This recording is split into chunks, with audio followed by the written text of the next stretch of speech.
Well, hey y'all, it is the Dreadhead Cracker, and this is the Dreadhead Cracker Show.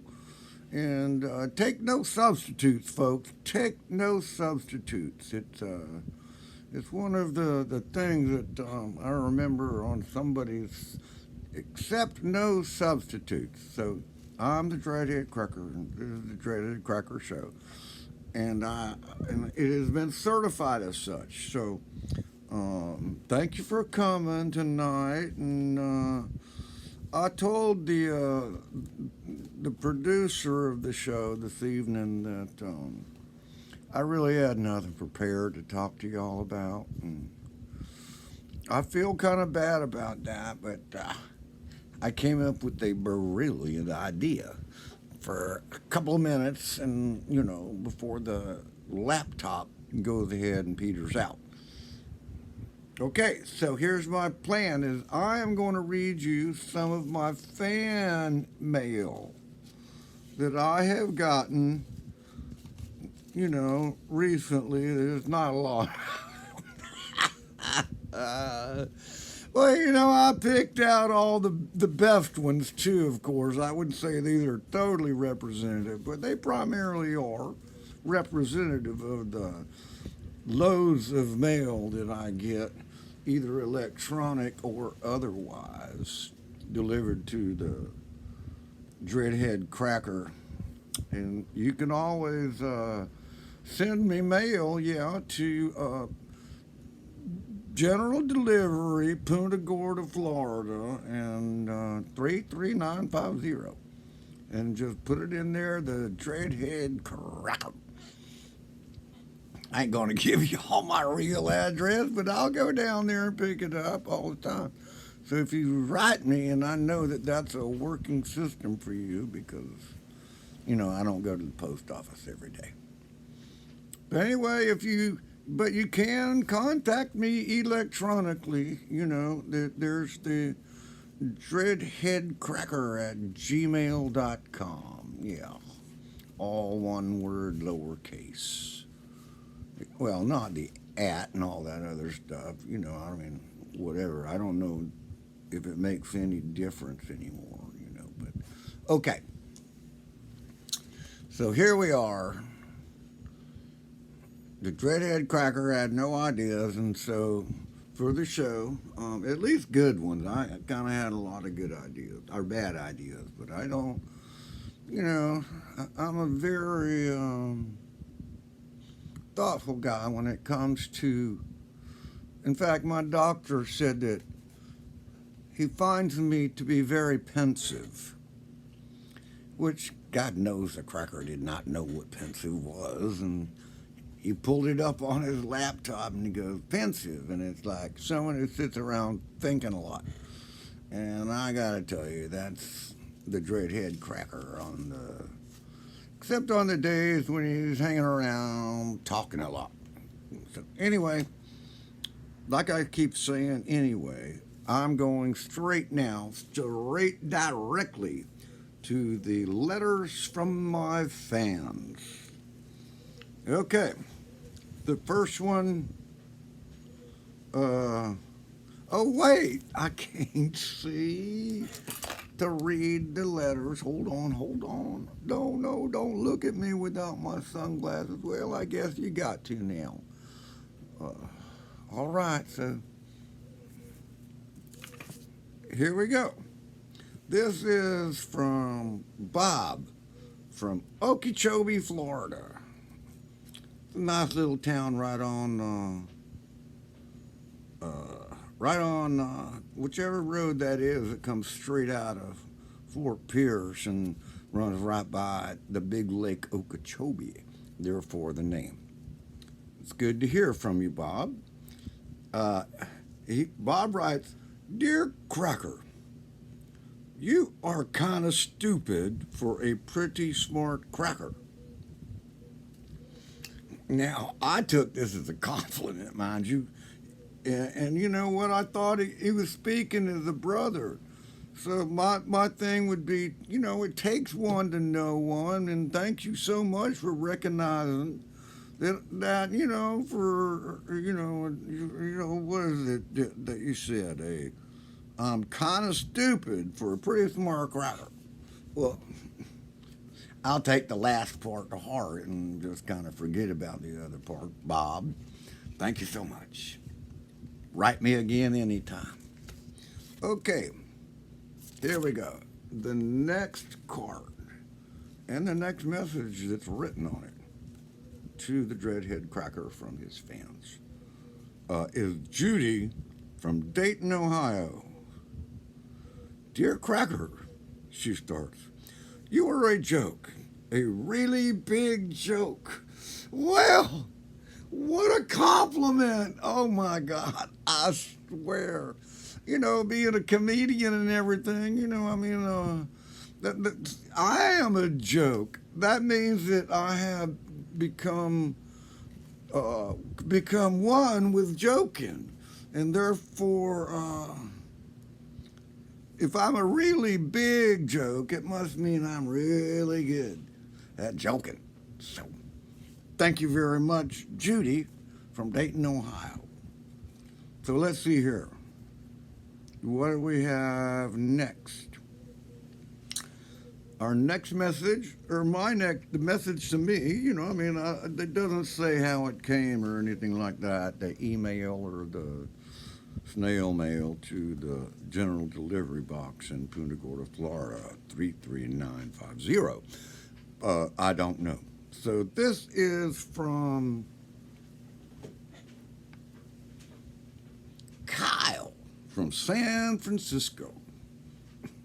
Kind of sounds like somebody's name from San Francisco, doesn't it? Kyle.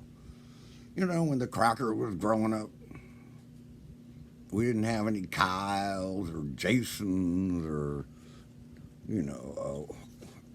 Biff or Chip or I don't know, these names that people come up with now. Okay, anyway, this is from Kyle, who's probably, I guess he's a young man from San Francisco, and he said, Dear Cracker, didn't I see you downtown on California Street near the Embarcadero? Who fixed your teeth, you grimy, smelly freak? Stay out of my city. I just love it when my fans recognize me. See what he said? Wasn't that you? Wasn't that you? Didn't I say, yeah, downtown on California Street near the Embarcadero, which is, well, it's a pretty popular place for people that look like me to hang out before they get better and somebody named Jenny Lou comes on and saves them from a life of total useless debauchery. So anyway, yeah, thanks, Kyle, for recognizing me, and I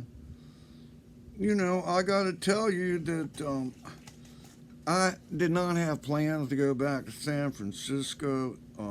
I spent a lot of time there, and I have decided that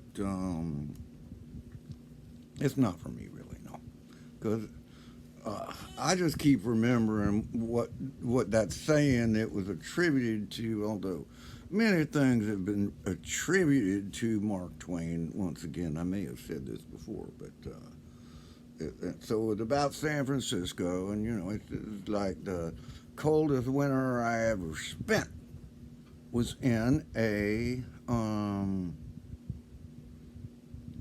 summer in San Francisco. Yeah, see, now it's pretty funny, isn't it? And you know what? He's telling the truth. It is always about 50 degrees there, and they say it's because of some current out in the Pacific Ocean that brings really cold air all the time, because apparently it comes from up in Alaska, or even maybe a bit more north than that. But anyway, thank you to Kyle from San Francisco. Okay, and oh wait, who fixes my teeth? Well, let me give a shout out uh, to the world famous doctor known for his work on meth mouth, and he's asked me not to give out his name, but he was down there in Cuba. If you can get to Cuba, you can look him up. You know, you just walk around and assuming you can speak Spanish, you know. Well, where's the doctor who fixed the cracker's teeth? Well, there you go. All right, now we got another one. More fans. So today, this one is from, or now this one is from South Beach. Susan in South Beach, Miami. She said, "Dear Cracker, you play a mean set of bucket drums. I caught your show on Ocean Drive last week. I'm in love. Are you available?" Ooh la la! Now, the Cracker gets these things all the time, you know, asking me for a date and stuff. And, you know, I mean, I guess they just don't pay attention to you know, I got my Jenny, and I kind of owe Jenny at least to be faithful to my wedding vows, you know, I mean, don't you think? Sometimes I just can't figure out where the camera is in this thing and what I'm looking at. But anyway, yeah, no, the Cracker is not available. Susan from South Beach, I know. And that's got to be heartbreaking if you saw me in person, because you'd think I look good here, folks. You got to see me behind a set of bucket drums. But anyway, you know, I won't be playing in Miami Beach for a while now. Jenny Lou keeps me pretty much close to home these days. And so, there you have it. Susan from South Beach. Okay, next. I know there's a lot of fans out there. You know, you just would not think that many people paid attention to the Cracker. But they are. Here they are, all stack of them. Yeah. Next we have Andrew from Buffalo, New York. Dear Cracker, how might I attain the enlightened wisdom that is the Dreadhead Cracker? Well, Andy, I don't. It is not like it. There's a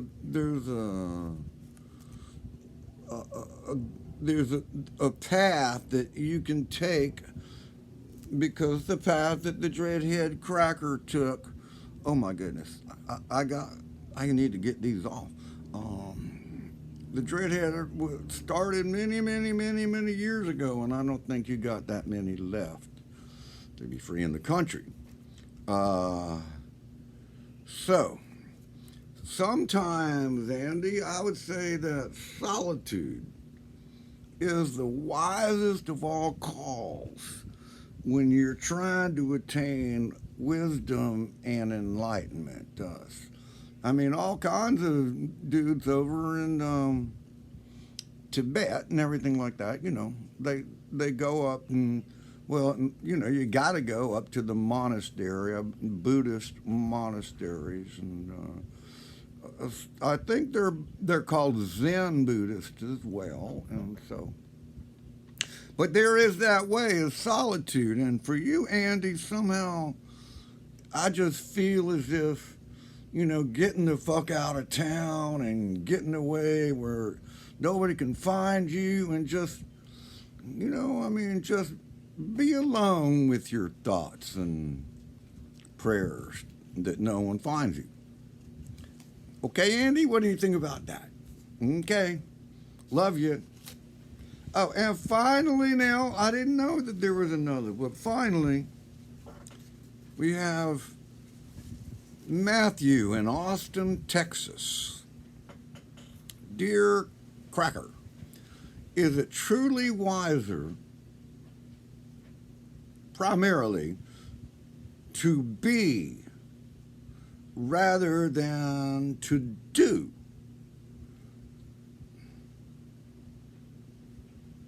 Well, Matthew, see, it could go either way. I say that no one person is exactly the same in their journey towards their enlightenment. But just like with Andrew, I kind of got a feeling that, see, your question about is it wiser to be rather than do at this point in your life? I mean, of course, depending upon what you want to do. Now, if you would like to make another movie, I think that you should definitely do that. I mean, just to say that you are a movie star. I mean, this is a for instance. God knows I didn't mean to tell the people who you were. But anyway, I'm already there, so let's see. Is it truly wiser to be primarily rather than doing? The English is terrible there, Matthew.